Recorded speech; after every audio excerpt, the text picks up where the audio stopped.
Bien, la capital mundial de los fantasmas es Londres. Es el lugar donde aparentemente los fantasmas son más frecuentes.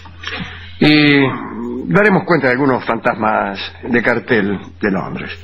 La Torre de Londres, por ejemplo, ha sido escenario de muchos sucesos sangrientos, lo cual, bueno, no necesariamente produce un fantasma.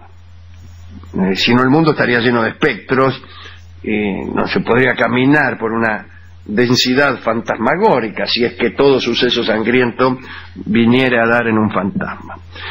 Pero el caso es que hay una verdadera multitud de fantasmas en la Torre de Londres, y el más asiduo de los visitantes es el fantasma de Ana Bolena, la segunda esposa de Charles Lawton, o sea, de Enrique VIII, ¿no? Que, como bien sabemos, fue encarcelada y ejecutada en la Torre de Londres en mayo de 1536. El propio marido le mandó cortar la cabeza, y es la mamá de la reina Isabel I de Inglaterra. Parece, y acá damos cuenta de algunas apariciones del fantasma de Anita Bolena. A principios del siglo XIX, un guardia del lugar llamado Stanton, atraído por una extraña luz de la capilla donde fue enterrada Ana Bolena, trepó con una escalera de mano para mirar por una ventanita, y lo que vio fue una procesión de espectros con trajes isabelinos, ¿no?, de aquella época, o en todo caso una época un poco anterior, que subía lentamente. El desfile estaba encabezado por una mujer que se parecía a Ana, o en todo caso se parecía a la idea que de Ana Bolena tenía el guardia Stanton, o en todo caso eso es lo que dijo Stanton. Bien, como quiera que sea, eso no es un fantasma, es el testimonio de un tipo que dice que vio un fantasma. Pero de todos modos, una de las propiedades de los fantasmas es su imposibilidad de ser acreditados por la Comisión Nacional de Energía Atómica. Parece que Stanton, después de esta visión, abandonó su cargo y se mudó a Manchester, y vivió hasta el fin de sus días contando este suceso, lo cual no agrega ni un ápice a su credibilidad. Y se cuentan esto para que uno le crea más. No, puede ser un mentiroso y haber vivido contando su mentira hasta el fin de sus días, como tantos. En 1864, otro centinela fue sometido a consejo de guerra porque lo encontraron durmiendo mientras estaba de guardia. Y el soldado hizo, en su descargo, un extraño relato. Declaró que una extraña figura blanca había hecho caso omiso a su voz de alto, usaba una cofia, pero debajo de la cofia no había cabeza para sostenerla. Esto es extraño. Desesperado, intentó atravesar la figura con su bayoneta. En ese momento se produjo como un relámpago que le arrebató el arma de la mano y él cayó desmayado. Bueno, el testimonio de un centinela que es sorprendido durmiendo es siempre dudoso. Bien. Pero otros soldados y un oficial testimoniaron a favor del niato. Declararon que también ellos habían visto a la mujer descabezada, la habían visto incluso pasar limpiamente a través de la bayoneta, y entonces, ante este testimonio, o ante estos nuevos testimonios, el Consejo de Guerra declaró inocente al soldado. Bueno, ahí me gustó un poco más porque éramos 2 o 3 los que la vimos. Venía sin cabeza la tipa, sí. Corrió también el rumor de que el fantasma de Ana Bolena, sin cabeza y a bordo de un carruaje espectral, estaba además en Bleaking Hall, donde ella había pasado su infancia, ¿no? Y que siempre rondaba por allí en los aniversarios de su muerte. Se afirma que una vez que estaban por ejecutar, en la víspera de una ejecución en la Torre de Londres, también apareció allí Ana Bolena. Pero el espectro de Ana no es el único visitante de la Torre de Londres. Están también los fantasmas de 2 niños de corta edad tomados de la mano. Se dice que son los espectros de Edward y Richard, los príncipes que fueron asesinados en la torre por orden de su tío, ¿no? Eran los hijos de Enrique. Y el tío, que pudo acceder al trono gracias a ese crimen, era nada menos que Alfredo Alcón. O sea, Ricardo III. Hace algún tiempo parece que encontraron, hace poquito, los 2 esqueletitos. No se habían encontrado nunca los los cadáveres de los chicos.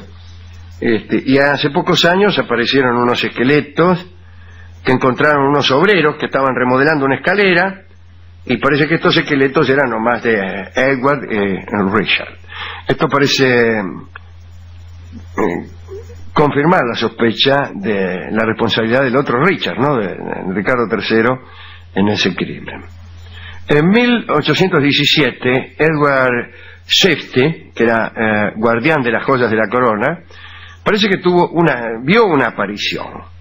Se trataba de un objeto parecido a un tubo de cristal, grueso como el brazo de un hombre, relleno de un líquido blanco y azul que flotaba sobre la mesa del comedor, y cuando el centinela arremetió con su bayoneta contra la aparición, se desmayó. Bueno, esto no vale nada.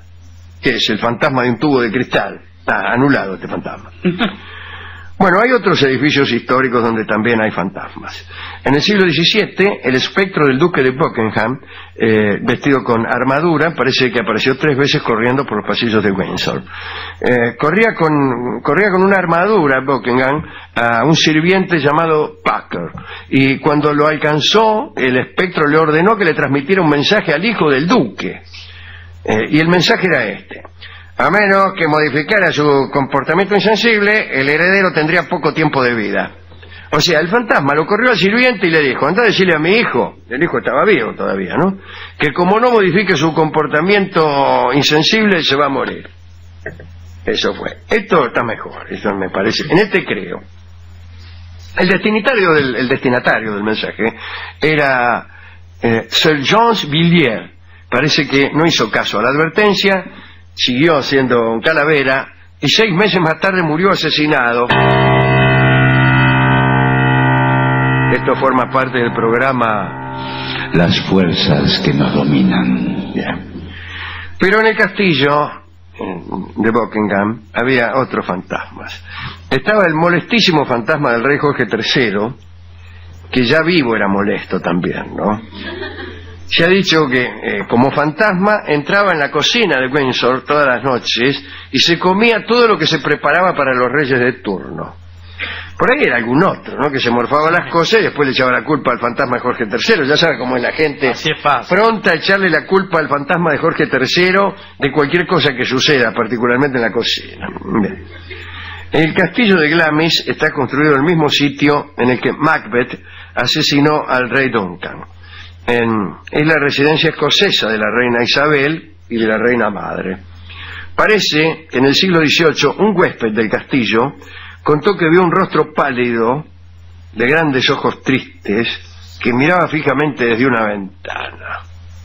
Y cuando el rostro desapareció, el huésped oyó gritos suplicantes: ¡ay, ay!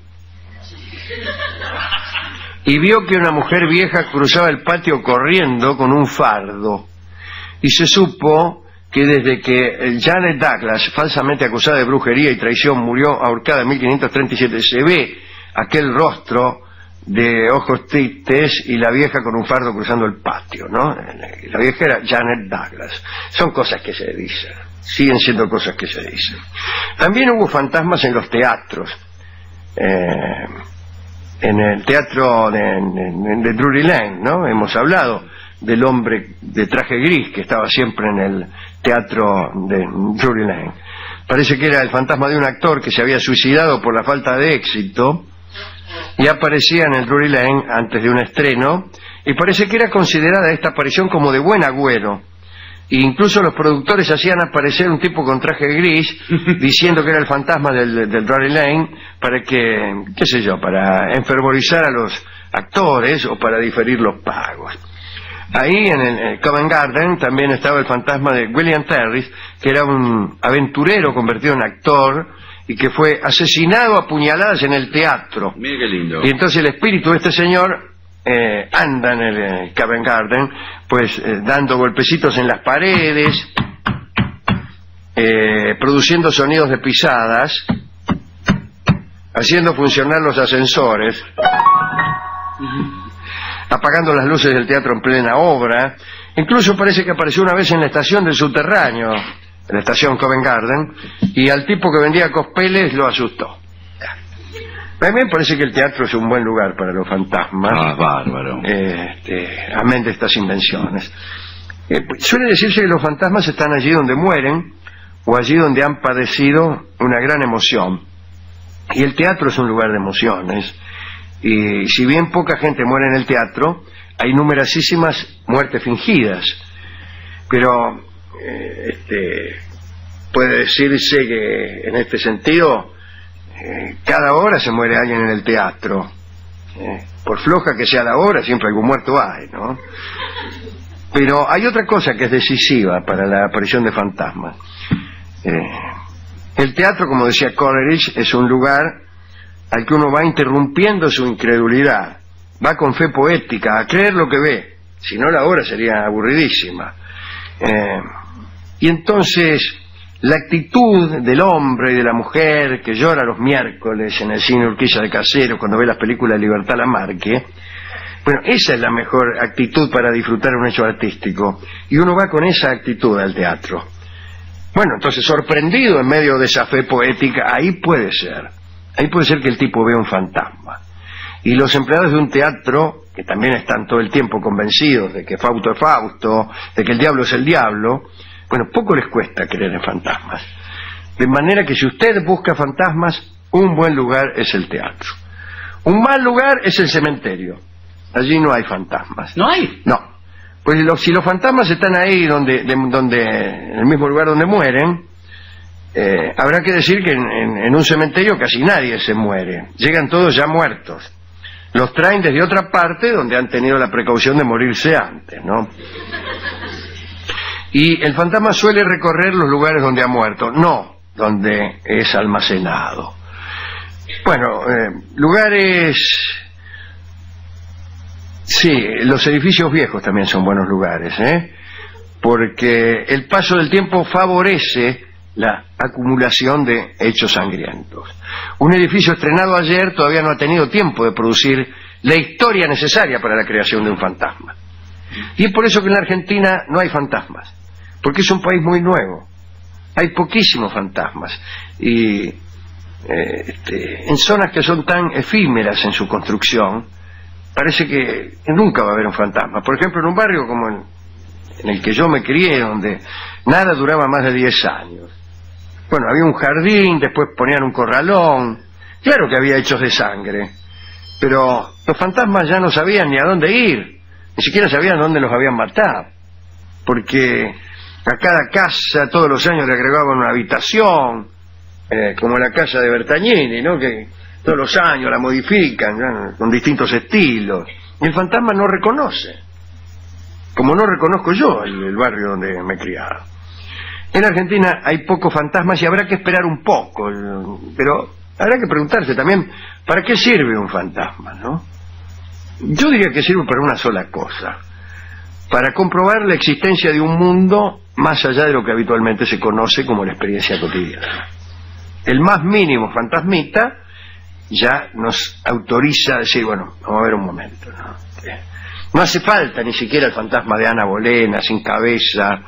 El fantasma de un finado ahí, uno cualquiera, ya sirve. Listo, ya sé. Existen los fantasmas, es decir. ¿Viste un fantasma? Un tipo cualquiera, no de Ana Bolena. Bueno, existen los fantasmas. En Argentina tenemos fantasmas quizá de poco cartel, a medio formar. Fantasmas que no se sabe si son fantasmas o si son las ganas del que lo está viendo, o si es el vino que uno ha tomado, o la niebla, o un sueño demasiado denso, o un deseo demasiado transpirado, qué sé yo. Son fantasmas a medio hacer. Parece que nos van a decir algo, pero no lo dicen. Y uno cree que los vio, pero no está seguro. Así que no es que nos falten hechos sangrientos en Argentina, pero tampoco sé si en realidad hacen falta fantasmas. Lo que estoy seguro es que hace falta historia.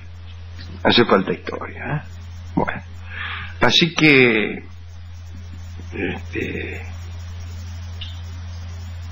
el fantasma sirve también para completar una estructura que parece injusta sin el fantasma.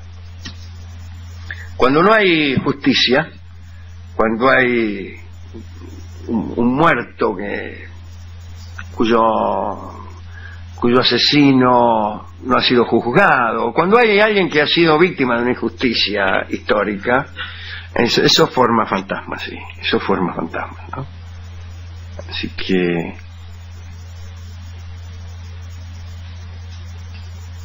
aquí en la historia argentina hay fantasmas, pero también hay olvido y hay figuras de la historia que ni fantasma tienen, ¿eh?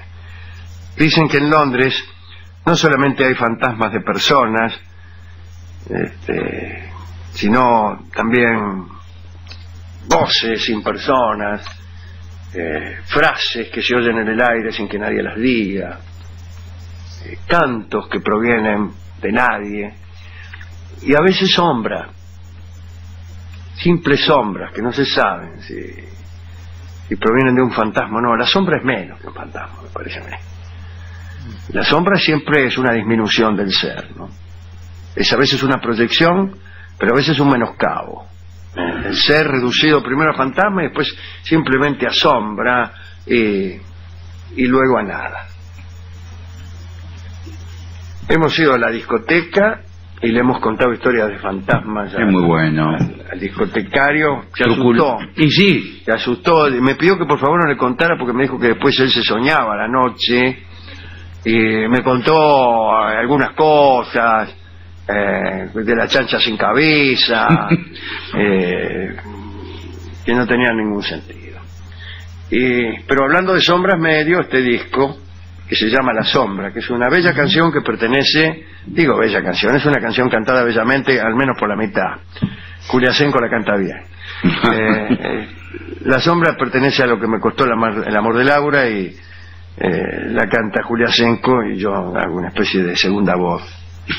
Así que escucharemos esa canción que se llama La Sombra. Y es la sombra porque muchas veces a uno le parece que la persona que uno ama, si está demasiado distante, está demasiado lejos, es también una sombra. Y ya yo me atrevería a decir también que la persona amada y lejana o olvidada es inconcebible. ¿Cómo? Inconcebible, no se puede concebir. Uno no puede creer ni que exista. Una amada ausente, y más aún una amada ausente hace mucho, es un ser tan mitológico como las sirenas. Uno piensa, ¿dónde estará? Y es como preguntarse, ¿dónde estará el dios Neptuno? Así de inconcebible le resulta al espíritu una persona amada y ausente. En ese sentido, esta sombra es la inconcebible sombra de la mujer amada. Escuchemos ahora a Julia Senko.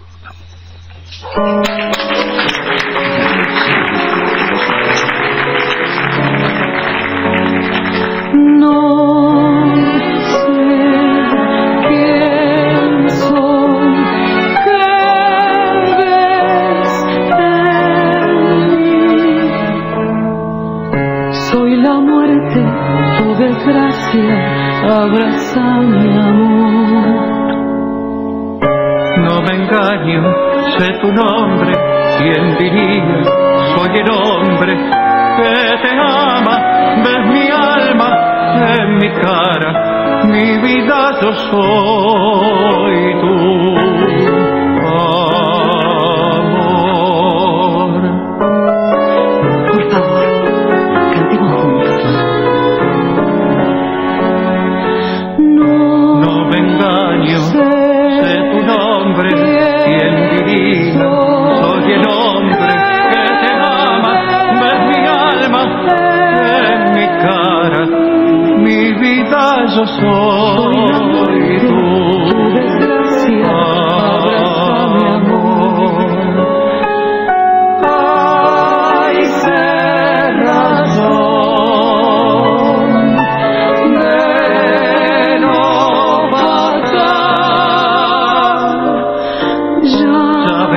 No hay barreras, soy feliz, mas no puedo. Siempre busco, tuve tantas tempestades, así